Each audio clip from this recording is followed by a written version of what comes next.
Gold, trusted gold buyers. మీరు తాకట్టు పెట్టిన బంగారాన్ని విడిపించి ఈ రోజు ఉన్న మార్కెట్ ధరకు కొనబడను.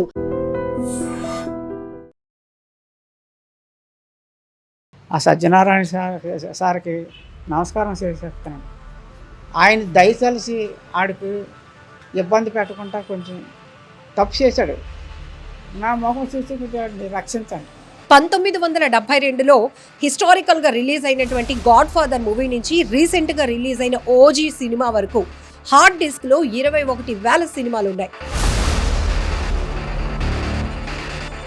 ఈ విడిపోవడం వల్లే భార్యే ఇన్ఫర్మేషన్ ఇచ్చింది పోలీసులకి, భార్యే పట్టించింది అనేది వస్తుంది.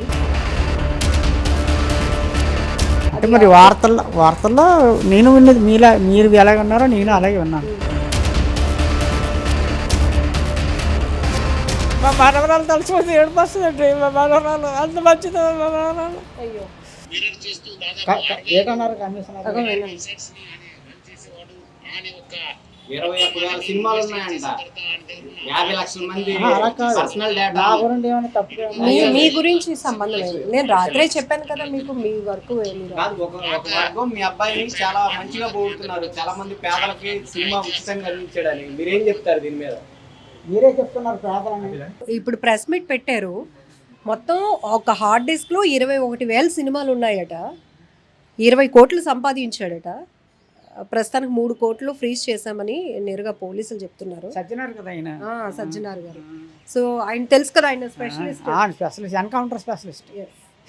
సో ఇప్పుడు మనతో పాటు ఐబొమ్మ ఓనర్ రవి, ఇమంది రవి వాళ్ళ నాన్నగారు ఉన్నారు, చిన్నప్పారావు గారు. ఆయన రిటైర్డ్ బిఎస్ఎన్ఎల్ ఎంప్లాయ్. చాలా గౌరవంగా బ్రతకాలి అనుకునే వాళ్ళు ఆయన చాలా నిక్కచ్చిగా ఉంటారు.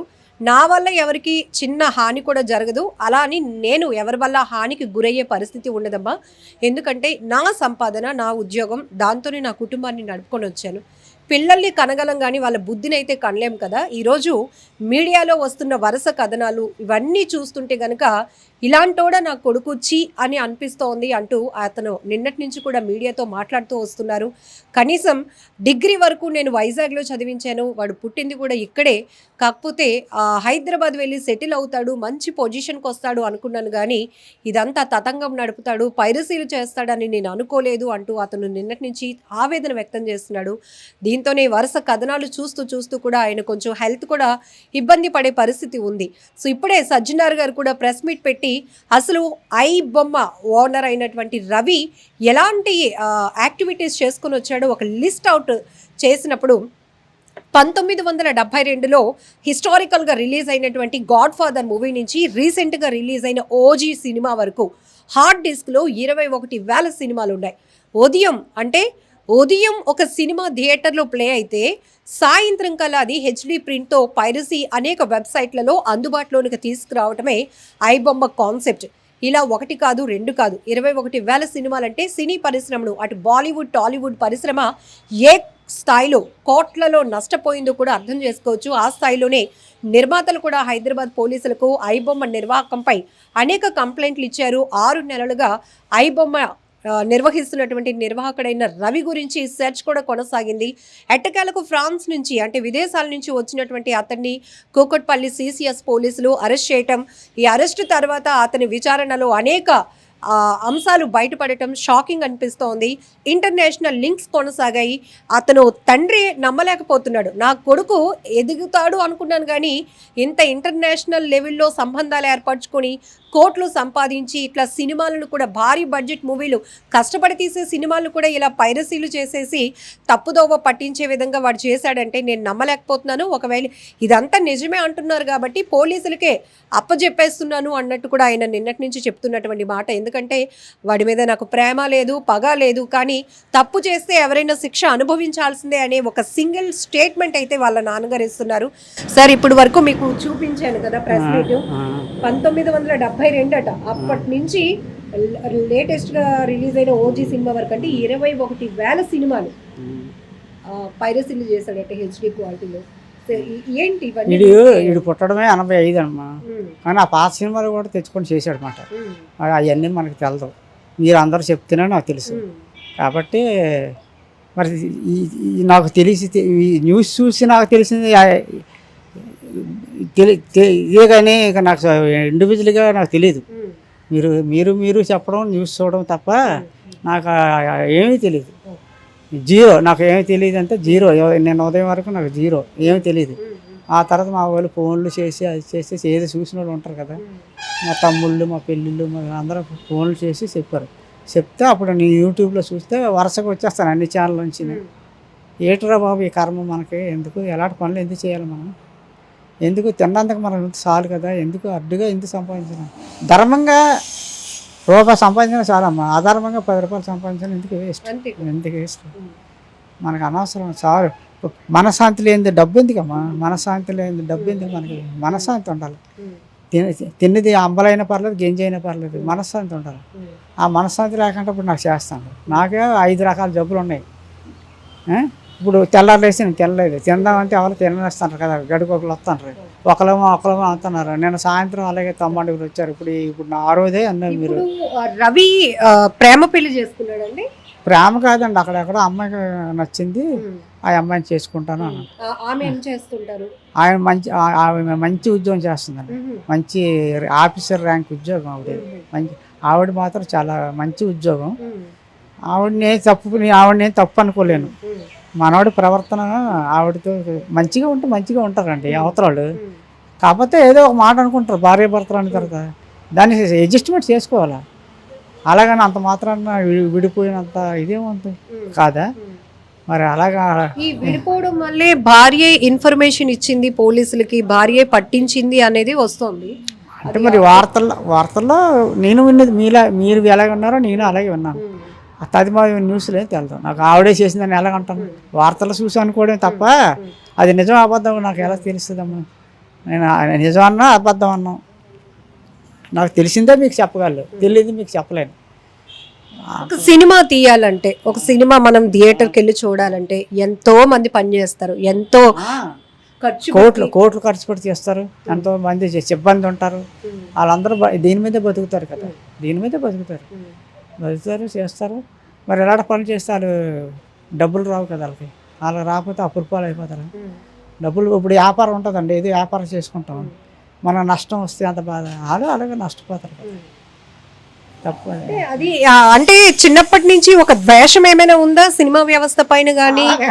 అలాగేం లేదమ్మా. ఎందుకంటే 1, 2 కాదు 21,000 సినిమాలు. అంటే అయితే మీరు చెప్పిన బట్టి చూస్తే సినిమా అంత ధ్యాసం లేదు, డబ్బులు సంపాదన అని అనుకుంటున్నాను నేను. అంతేగాని అది నాకు పక్కాగా నేను ఇలా అంటున్నాను అనేది కన్ఫర్మ్ కాదు. మరి మీరు చెప్పిన బట్టి చూస్తే ఆ సినిమా అంత ధ్యాసం కాదు. చిన్నప్పుడు బట్టి ఇన్నోడు కదా, సినిమాకి వెళ్ళాలనుకోండి మాకు డబ్బులు ఉన్నప్పుడు మా ఫ్యామిలీ 2 పిల్లలు నా భార్య నేను వెళ్ళేవారు, బస్సు ఎక్కి వెళ్ళేవారు, సినిమా తీసుకుంటారు, మళ్ళీ బస్సు మీద వచ్చేసారు అంతవరకే. మరి పిల్లలు వదిలేసి మేము వెళ్ళేవారు కాము. అలాగనే పిల్లలు కూడా ఇప్పుడు వదిలేదు. అలాగా వెళ్ళగలిగిన సినిమాకి వెళ్ళేవారు, తక్కువ టికెట్కి వెళ్ళారు వచ్చేసారు. పెద్ద ఖరీదైన టికెట్లు అవి కాదు, తక్కువలోనే తీసుకుంటారు, వెళ్ళారు చూసారు వచ్చేసారు. చిన్నప్పటి నుంచి మీ అబ్బాయి రవి బాగా తెలుగుగా బ్రిలియంట్గా ఉండేవాడా, టెక్నికల్గా కూడా? ఎందుకంటే ఈరోజు ఇంటర్నేషనల్ లెవెల్లో ఒక సిస్టమ్ని ఏర్పాటు చేసి తనే ఓనర్ అవ్వడం, ఇంతమందిని ఇందులో నెట్వర్క్లోకి దింపడం, 20 కోట్లు సంపాదించడం. మీరు చెప్తున్నారు డిగ్రీ వరకే నేను చదివించాను అని, ఆ తర్వాత ఇంకేమైనా తన ఎడ్యుకేషన్ కొనసాగిందా? చదువుకున్నాడు, మన ఆంధ్ర యూనివర్సిటీలో చదివాడండి. ఆ తర్వాత పాస్ అయ్యానని కూడా చెప్పాడు. మరి ఏం చదివాడో ఏం పాస్ అయ్యాడో నాకు తెలియదు. నాకు ఎడ్యుకేషన్ పెద్ద లేదు, తక్కువ. కాబట్టి అవన్నీ నాకు తెలియదు. ఆడు చెప్పినా నాకు అర్థం అవ్వదు. ఇంకెందుకు అర్థం అంతా మళ్ళీ తిరిగి అడిగినా వేస్ట్. అప్పారావు గారు, మీరు ఇందాక ఒక మాట అన్నారు, డబ్బు సంపాదించాలనే వాడికి ఆలోచన అయి ఉంటుంది, సినిమా అంటే ద్వేషం కాదని. అలా అని మీరు అంత పేదరికం కూడా కాదు. బిఎస్ఎన్ఎల్లో మీరు తిన్నందుకు లోటు లేదమ్మా, తిన్నందుకు లోటు లేదు. ఇంకేంటి కావాలి మనిషికి? తిన్నందుకి మనకి లోటు లేనప్పుడు ఇంకేం కావాలి? ఏదో ఉన్నది మనకు ఉండడానికి నీడ ఉంటుంది. అది లేని వాళ్ళు కోట్లాది మంది అన్నారు మన భారతదేశంలో. అడుక్కున్న వాళ్ళు కూడా ఆడుకున్న బాధ ఆడుకుంటుంది. కానీ మనకు ఆ బాధ లేదు కదా. భగవంతుడు మనకు భిక్ష పెట్టాడు కదా, ఆ భిక్ష చాలు మనకి. దాని మీద ఆడికి చేత కాకపోతే నేను ప్రోత్సహిస్తాను. డబ్బులు నాన్న ఇంత డబ్బులు కావాలి అంటే నేను ఇస్తాను. ఏది వ్యాపారం చేసుకుంటానంటే నేను అంటే నేను ఏదైనా బిజినెస్ పెట్టుకుంటాను, నాకు ఒక పెట్టుబడి పెట్టాను, లేకపోతే నేను ఇది చదవాలనుకుంటున్నాను, ఇలా అవ్వాలనుకుంటున్నాను, ఏమైనా మీకు ఎప్పుడైనా నాకు ఫలాందని చెప్పలేదు, డబ్బులు కావాలన్నాడు ఒకసారి 3 లక్షలు తెచ్చి ఇచ్చాను, ఒకసారి 2 లక్షలు. ఎందుకు కారణం ఏం చెప్పాడా? ఆడు చెప్పలేదు, నేను అడగలేదు. ఆడు చిన్న పిల్లడు ఎట్లా అడగడానికి, ఏదో కారణం లేకుండా అడగడు. అలాగని వేస్ట్ చేయడాడు. నాకు తెలుసు అంటే 10 రూపాయలు కూడా ఖర్చు పెట్టాడు.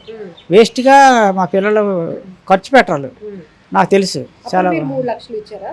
3 ఒకసారి, ఇంకా 2-3 ఒకసారి ఇచ్చాను. అడిగాడు, ఎందుకని నేను అడగలేదు. ఆడు చెప్పలేదు, నేను అడగలేదు. ఆడు అంత అమాయకుడు కాదు, పనికి పారేస్తాడని కాదు, చెడు వ్యసనాలు చేస్తాడని నేను అనుకోలేదు. ఏదో పని చేసుకుంటున్నాడు, చేసుకుని అని ఇచ్చాను అంతే.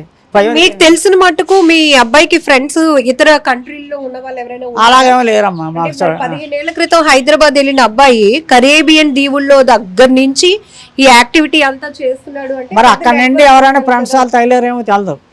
మాకు అంత విదేశాల్లో కాదు, హైదరాబాద్లో కూడా లేరు ఎక్కువ. మా మామయ్య గారి పిల్లలు వాళ్ళు ఉన్నారు, విదేశాల్లో ఉన్నారు, ఇక్కడ హైదరాబాద్లో ఉన్నారు, మా పిన్ని కొడుకులు ఉన్నారు, అందరూ ఉన్నారు. కానీ మా కుటుంబంలో ఎవరు లేరు. మన విశాఖపట్నం తప్ప వేరే ప్రపంచం లేదు.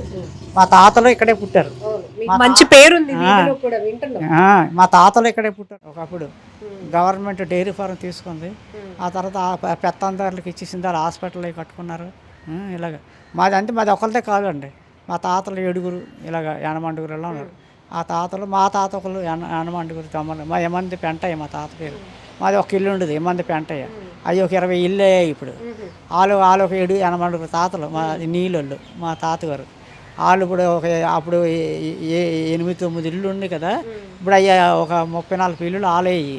అంటే పిల్లలు అవుతారు కదా, అలా అన్నమాట. ఇప్పుడు పోలీసులు చెప్తున్నారు మీ అబ్బాయి రవికట సినిమా, ఒక కొత్త సినిమా, భారీ బడ్జెట్తో ఎంత ఖర్చు పెట్టి తీసిన సినిమా అయినా అలా థియేటర్లో ఇంకా వెయ్యక ముందే మీ అబ్బాయి ఫస్ట్ చూడాలట. అలా మొదలైన కోరికట ఇప్పుడు ఏకంగా డబ్బులు కూడా బాగానే వస్తున్నాయి, చాలా సైట్లకు అమ్ముకుంటే అని అలా మొదలుపెట్టి ఈ 21,000 సినిమాల్ని ఇలా పైరసీలు చేసి 20 కోట్లు సంపాదించాడు. 20 కోట్లు అంటే మీరు ఊహిస్తున్నారా? నేను ఊహించలేదమ్మా. ఇప్పుడు కష్టపడినడికి పొద్దుల్లా కష్టపడి ఎంతో అంత వస్తుంది. దొంగతనం చేసినడికి అలా బస్సులు ఎక్కినట్టు చూస్తాను, ఇలాగ ఎక్కుతారు, జోబులో చెయ్యట్టేస్తారు, తీసేస్తారు. ఆడికి ఎంత వచ్చినా చాలదు, మరో 4 జోబులు కొడితే బాగున్నా అన్నట్టు ఉంటుంది. ఆడికి వస్తుంటుంది. అలాగా మన కష్టపడినోడికి చెమట ఊరిసినోడికి ఎలాగ వస్తాయి. అలాగా వీడు రాంగ్ స్టెప్ వేసాడు. ఆ రాంగ్ స్టెప్ వేసినప్పుడు మనకు తెలియాలి. ఇప్పుడు మనం ఉన్నాం, బస్సులో ఏదైనా పడిపోయింది అనుకోండి, బాబు ఇది ఎవరితో ఇస్తాం. అదే జోబులో నా జోబులు కొట్టడానికి చాలామంది ట్రై చేశారు బస్సులో ఎక్కినప్పుడు. నేను జోబుల మీద చేతిలో వేసుకొని జాగ్రత్తగా ఉన్నాను. అలాగే కష్టపడింది రూపాయి పోతే ఎలాగవుతుంది. అందుకని మన జాగ్రత్త కూడా మనకు ఉండాలి. మన కష్టపడిందే కదా అని వదిలేస్తే ఎవరైనా కొట్టేస్తారు జోబు. చాలాసార్లు ఈరోజు సజ్జనార్ గారు ప్రెస్ మీట్ పెట్టినాక, అంటే మీకు ఇవన్నీ తెలియదు, టీవీ చూసే ఓపిక లేదు మీకు, ప్రెస్ మీట్ పెట్టినాక చిరంజీవి గారు, నాగార్జున గారు, సినిమాలో దిల్ రాజు గారు, ఇలాంటి నిర్మాతలు అందరూ చూసి షాక్ అయిపోయారు. మనమేమో ఇంత కష్టపడి సినిమాలు తీస్తుంటే ఈ హార్డ్ డిస్క్లోకి ఎక్కించేసి ఈ కుర్రోడి వాళ్ళు పెద్ద మేధావులు ఏంటండి పోలీసులకి అంటాను. పోలీసులే షాక్ అయిపోయినప్పుడు వాళ్ళే మాత్రం ఏడమ్మా ఉన్నట్టు అనుకోవాలి కదా. వాళ్ళే మాత్రం వాళ్ళు మన్నటోళ్ళే కాబట్టి ఈరోజు వాళ్ళ కాలం కలిసి వచ్చింది, డబ్బున్నోళ్ళు అయిపోయారు. చిరంజీవి ఏమాత్రం ఆయన విమర్శించిన శక్తి కాదు నాకు. అలా అల్లు రామలింగయ్య ఆయన అల్లుడు కాబట్టి ఆయన పైకి తీసుకొచ్చాడు చిరంజీవి. అంతేగాని ఈ పోలీసులు పక్క నెట్వర్క్ ఉంటుంది, బోల్డంత నెట్వర్క్ ఉంటుంది గవర్నమెంట్. మీరు భలే చెప్పారు, పోలీసులకి నెట్వర్క్ ఉంటుందని మీకే అర్థమైంది. మీ అబ్బాయికి మాత్రం ఛాలెంజ్ విసిరాడు, నన్ను పట్టుకుంటే. అదే పక్క తప్పు. ఇటు చేసింది ఏదో పని, మళ్ళీ పోలీసులకి సవాల్ విసరడం అంటే వాళ్ళకి కొద్దిగా కోపం వస్తుంది కదా. పాము ఉంటుంది, పామును ఏమనుకుంటే పక్కన చెల్లిపోతే ఒకలా ఉంటుంది. ఆ పామే కదా నెలకి పామును కాలు తప్పుతా అంటే పాము కాటేసేస్తుంది, దెబ్బకు మన నొరగలు కలుపుకొని చచ్చిపోతాం. ఏంటండి మనం ఏదైనా మన అద్దులో మనం ఉండాలి. అప్పారావు గారు, ఎంత కాదన్నా కొడుకు, మీరు తండ్రి, ఇదన్నీ చూసిన తర్వాత ఏమనిపిస్తోంది? తప్పు చేశాడు అని ఒక కోణంలో మీరు అంటున్నారు. ఇప్పుడు అలా కాదమ్మా, కొడుకని మనం తప్పు పని చేస్తే సమర్థిస్తామా? ఇప్పుడు మీరు కూడా ఒక అమ్మకి పిల్లలే, కూతుర్లు. మీ కూతురే, మిమ్మల్ని ఇలా గిల్లితే నొప్పి వస్తుంది. నన్ను మా అమ్మకన్నది నన్ను గిల్లితే నొప్పి వస్తుంది. కానీ ఎవరేమో నా ఒకటే కదా, అందరూ సమానంగా చూడాలి. మా తప్పుడు మా కొడుకు మంచోడు, నా కొడుకు కాబట్టి మంచోడు, తప్పు చేయడు, మీరు వదిలేయండి అని పోలీసులకు మనం చెప్తామా? చెప్తే నాకు వేసేస్తారు పోలీసులు అప్పుడు నాకు. అంటే మీరు మీ అబ్బాయికి సంబంధించిన విషయంలో ఏ విషయాలు మీ వరకు రాలేదు కాబట్టి మేము చెప్పాల్సి వస్తుంది. చాలామంది జనం సపోర్ట్ చేస్తున్నారు మీ అబ్బాయికి. ఆ అబ్బాయి చేసింది మంచి, అందులో తప్పేముంది? మేము వెళ్ళి థియేటర్లకు వెళ్ళి చూడలేకపోతున్నాం. 1000 రూపాయలు పెట్టి, అంటే ఒక ఇద్దరు సినిమాకి వెళ్ళాలంటే 1000 రూపాయలు పెట్టాల్సి వస్తుంది. మాకు ఆ కెపాసిటీ లేదు. ఆ కుర్రోడు అలాగే హెచ్డి ప్రింట్లో పెడుతున్నాడు, మేము సినిమాలు చూస్తున్నాం అంటున్నారు. మీ అబ్బాయి చేసింది తప్పు కాదు, సమర్థించే వాళ్ళు కూడా ఉన్నారు. వాళ్ళకేం చెప్తారు మీరు? వాళ్ళకి ఏదో కలిసి వస్తుందో అలా మాట్లాడుతుంటారు. సినిమా చూడాలి అంటే మానేయండి సినిమా చూడడం. అలా ఏం పిల్లది కదా, సినిమాకి రాబాబుని ఇలా వైన్ షాప్ పెడతారు, ఊరందరూ వెళ్తారు, నేను వెళ్ళను. వాళ్ళు పిలిచారట రాబాబు తాగు అని, తాగినోడు వెళ్తాడు, వెళ్తాను లేదు తాగేవాడు అయితే వెళ్తాడు. నాకు సినిమా కావాలి, ఒక పూట మానేస్తాను, సినిమాకి వెళ్తాను, నాకు నచ్చిన సినిమా అయితే. వాళ్ళు పిలిచారట్టి, నేను వెళ్ళా పెద్ద రేటుకి వెళ్ళను, పెద్ద టికెట్లకి వెళ్ళను, నాకు తగ్గ రేట్లకి వెళ్తాను. అలాగే ఏదో చేసుకుందాం అవుతాను. సినిమా చూడకపోతే కడుపు ఆకలేస్తుందా? ఆకలేదు కదా, మనకు ముందు ఆకలి తీర్చుకోవాలి. ఇంత అన్నం తినాలా, అది పర్వాలేదు. కడుపుకి అయితే పర్వాలేదండి. మన లగ్జరీల కోసం సినిమాలు చూడాలి, ఇలా విమానం ఎక్కాలి అంతే. ఇప్పుడు అందరికీ ఉంటుంది విమానం, సొంత విమానం కొనుక్కొని వెళ్ళాలని. అవుతుందా మీకు మాకును? మన కెపాసిటీ దానికి ఆశపడాలి, అంతేగాని మనకు మించిన ఆశలు పెట్టుకోకూడదు. చాలా తప్పుది. మనకి ఈ అన్నమైనా దొరుకుతుంది, అది లేని వాళ్ళు ఎంతోమంది ఉన్నారు మన భారతదేశంలో. ఏంటంటే కష్టపడకుంటే ఇంత పెన్షన్ డబ్బులు వస్తున్నాయి, హాయిగా బతకాలి. ఇప్పుడు వాడు బతకలేకపోతాడు అనుకోండి, ఇక్కడికి వచ్చేసిన అందరూ మా కొడుకు వాళ్ళు అందరూ వచ్చేసిన నేను పెద్ద వాళ్ళకి ఎట్టకపోయినా నాకున్న దాంట్లో వాళ్ళకి గింజేయగలరు. అందరమే పెద్దల కక్కలు మొక్కలు తెచ్చుకోకపోయినా పోనీ ఉన్న దాంట్లో ఏ కాయగూర తెచ్చుకొని అందరం ఆ డబ్బులతోనే మెయింటైన్ అయిపోతాం, సర్దేసుకుంటాం. ఏంటంటే ఉన్నప్పుడు మనమే, లేనప్పుడు మనమే. మీ అబ్బాయికి రవికి మంచి పాప అండి, చాలా బాగుంటుంది. మీరు చూస్తే ఇప్పుడు 2018 మార్చి 31 నేను రిటైర్ అయ్యాను. 2018 ఆగస్టు 15వ తేదీని మా మనవరాలు పుట్టింది. అయితే మీరు చూసారంటే స్టన్ అయిపోతారు, అంత బాగుంటుంది పిల్ల. రతనాల బొమ్మ, అంత బాగుంటుంది. ఇద్దరు బాగుంటారు, మా కోడలు కూడా బాగుంటుంది. కాబట్టి ఈడు బాగుంటాడు. కాబట్టి పోయి కాలం మరి అంతకన్నా ఏం చేస్తాం? ఇప్పుడు జరక్క కడుపుకు ఆకలికో ఏదో పని చేసాడంటే పర్లేదు. ఇప్పుడు అక్కడైనా ఆవిడ మంచిగా ఉంటే ఏ పని చేయకపోయినా మా కోళ్ళే పోషిస్తుంది. అంత జీతం ఆవిడకి, పెద్ద ర్యాంక్ ఆవిడకి. మంచి ఎప్పుడో అప్పుడు వెళ్ళి అయినప్పటికీ 1,00,000 రూపాయలు దాటిపోయింది ఆవిడకి. ఆఫీసర్ ర్యాంక్ అమ్మ ఆవిడది, ఆఫీసర్ ర్యాంకు మంచిది కూడా. ఆవిడకి కావాలని ఆవిడ అడగకుండా 2-3 వచ్చినప్పుడు వెళ్ళినప్పుడు నేను 10,000 ఆవిడకి చేతులు ఎట్టువాడిని.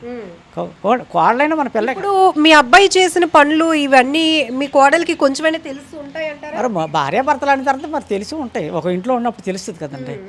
ఒక ఇంట్లో ఉన్నప్పుడు ఒకరోజు దొంగతనంగా చేసేది కాదు, సిస్టమ్లు, సెల్ ఫోన్లు. ఆవిడ చదువుకుంది కదా, ఆవిడకి నెట్లో ఆపరేటర్ వచ్చు. మరి మనం తెలుసు అని అనుకోలేము, తెలియలేదు. తెలుసుకోవాలంటే తెలుస్తుంది ఆవిడకి.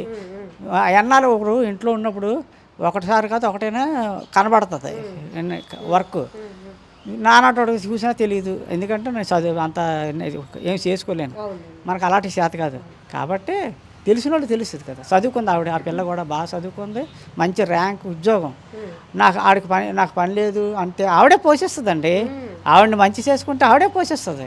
ఇప్పుడు చివరిగా మీరు ఏమైనా సజ్జనార్ సార్ కానీ ఏమైనా రిక్వెస్ట్ చేస్తారా ఒక తండ్రిగా? ఆ సత్యనారాయణ సార్కి నమస్కారం చెప్తానండి. ఆయన దయతలిసి ఆడికి ఇబ్బంది పెట్టకుండా కొంచెం తప్పు చేశాడు, నా మొహం చూసి కొద్దిగా రక్షించండి. అంతవరకు నేనేం చేయలేను. తప్పు చేశాడు, చేయలేదు అనలేదు. మీ బాధ్యత మీరు చేస్తారు. నన్ను వదిలిస్తే మా మనవరాలు తలుచుకుంది ఏడుపు వస్తుందండి. మా మనవరాలు అంత మంచిది, మా మనవరాలు అయ్యో చాలా మంచిది, ఎంత ప్రేమ. మాట్లాడుతుంటారు ఫోన్లో కోడలు చిన్నప్పుడు. మీకు తెలియదు కదా, మీకు తెలియకుండా జరిగిన విషయాలు ఇవన్నీ. మరి అంతే మరి ఆ సార్ కనిపించి మా మనవరాలు వాళ్ళు బతికినట్టు చూసి పెట్టండి, ఆడికి కొద్ది బుద్ధిసేపు వదిలేయాలంటే ఆయన కూడా చట్ట ప్రకారంగా చేయగలడు, ఆయన మాత్రం ఏం చేయగలడు, ఆయన సొంత ఇంట్లో పని కాదు కదా ఇది. కాబట్టి ఆయన వదిలిస్తే మాత్రం ఉన్నోళ్ళు ఊరుకోరు కదా. ఆయనకున్న పరిమితి ఆయనకు ఉంటుంది, ఆయన్ని మనం ఏం తప్పుగా అనుకోకూడదు, ఆయన డ్యూటీ ఆయన చేస్తారు. కాకపోతే మనం వేడుకుంటున్నాం అంతే. ఆడిని కొంచెం దయచేసి ఆడికి ఏదో కొంచెం ప్రే చేయండి అని అంతగా దేవుడిని కోరుకుంటున్నాను, ఆ సార్ని కొనుక్కుంటున్నాను. ఇది ఐ బొమ్మ ఓనర్ అయిన ఇమంది రవి తండ్రి కన్నీటి వేదన. ఇదంతా నాకు అసలు తెలియదమ్మా. వాడు హైదరాబాద్ వెళ్ళాడు 15 ఏళ్ల క్రితం, ఏదో సెట్ అయ్యాడు, సెటిల్ అయిపోతాడు, చక్కగా అందమైన భార్యని, హై ర్యాంక్లో ఉన్నటువంటి ఒక భార్యను కూడా పెళ్లి చేసుకున్నాడు. 7 ఏళ్ల పాప, అందమైన పాప, బొమ్మలా ఉంటుంది, కుందనపు బొమ్మలా. ఇప్పుడు నా మనవరాల్ని తలుచుకుంటేనే నాకు గుర్తొస్తుంటే ఏడుపు వచ్చేస్తుంది. ఎందుకంటే అంత చక్కగా జరగాల్సినటువంటి ఫ్యామిలీని ఎందుకు ఇలాంటి దుర్బుద్ధి, ఎందుకు అధికంగా డబ్బు సంపాదించాలనేటటువంటి ఆశతో పూర్తిగా లైఫ్ని స్పాయిల్ చేసుకున్నాడు. ఈరోజు టీవీల్లోని మీడియాల్లో వస్తున్నటువంటి ఈ న్యూస్ ఐటమ్స్ చూస్తుంటేనే నా కొడుకు ఇలా మారిపోయాడా అని నేనే బాధపడుతున్నాను. ఏదైనా కూడా చట్టం తన పని తాను చేసుకుపోతుంది. పోలీసులైనా ఎవరైనా వ్యవస్థ ప్రకారంగానే వెళ్తారు కాబట్టి, వాళ్ళకు ఉన్నటువంటి అధికార ప్రకారంగానే వెళ్తారు కాబట్టి, నా కొడుకు తప్పు చేశాడు, అయితే ఎక్కువ ఇబ్బంది పెట్టకుండా చూడండి. ఇక్కడ తండ్రి మనసు మనకు అర్థమవుతోంది. అతను చెప్తున్నాడు వాడి మీద నాకు పగ లేదు, ప్రేమ లేదు, కానీ తప్పు చేస్తే ఎవరైనా శిక్ష అనుభవించాల్సిందే అని చెబుతూనే తండ్రిగా వేడుకుంటున్నాను 2 చేతులు జోడించి, ఒకటి దేవుడిని, ఒకటి సజ్జనార్ సార్ని, నా కొడుకుని ఎక్కువగా ఇబ్బంది పెట్టకండి, వాడు చేసిన తప్పుకి శిక్ష వేయండి, కానీ ఎక్కువగా ఇబ్బంది పెట్టకండి అంటూ ఆ తండ్రి మనసు కోరుకుంటున్న విధానం చూస్తేనే గుండెలు తరుక్కుపోతున్నాయి. ఒకవైపు కొంతమంది ప్రజలు కూడా ఐ బొమ్మ నిర్వాహకుడైన రవికి సపోర్ట్ చేస్తున్నారు. అతను ఏం తప్పు చేయలేదు, కోట్లు పెట్టి బడ్జెట్లు పెట్టి సినిమాలు తీసేస్తున్నారు, అలా అని టికెట్లు రేట్లు పెంచేస్తుంటే మాలాంటి వాళ్ళం ఎలా థియేటర్కి వెళ్ళి కుటుంబంతో కలిసి సినిమా చూడగలుగుతాం? అందుకే ఐ బొమ్మ ఇలాంటి కొన్ని సైట్లలోనికి హెచ్డీ క్వాలిటీతో సినిమాలు అందుబాటులోనికి తేవడం వల్ల మేము సినిమాని చూడగలుగుతున్నాం, ఎంజాయ్ చేయగలుగుతున్నాం. మేమైతే కనుక ఐ బొమ్మ రవికి సపోర్ట్ చేస్తున్నామంటూ కొంతమంది సోషల్ మీడియా వేదికగా కూడా పెద్ద ఎత్తున తమ అభిప్రాయాలు షేర్ చేసుకుంటున్నారు.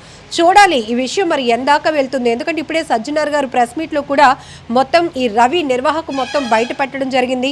1972 నుంచి నేటి ఓజీ సినిమా వరకు 21,000 సినిమాలు హార్డ్ డిస్క్లో ఆయన పైరసీ చేసినటువంటి విషయాలు కావచ్చు, 20 కోట్లు సంపాదించాను అని విచారణలో రవి ఒప్పుకోవడం అనేది నిజంగా అందరినీ షాకింగ్కి గురి చేస్తోంది. ఇంటర్నేషనల్ లింకప్స్తో జరుగుతున్నటువంటి వ్యవహారం మొత్తం ఇంకా తీగలాగితే డొంక కదిలినట్టుగా ఇంకా ఎంతమంది దీని వెనకాతలు ఉన్నారు అనేది కూడా పూర్తి స్థాయిలో బయట పెడతామని కూడా చెప్తూ ఉన్నారు. ఏది ఏమైనప్పటికీ ఒక తండ్రి ఆవేదన అయితే కనుక ఐ డ్రీమ్ నుంచి ఆయన సజ్జనార్ సార్కి, ఆ దేవుడికి కూడా ఒకటే కోరుకుంటున్నాను అంటూ ఆ తండ్రి చెప్తున్న మాటలు మాత్రం తీవ్రంగా కలిచివేస్తున్నాయి.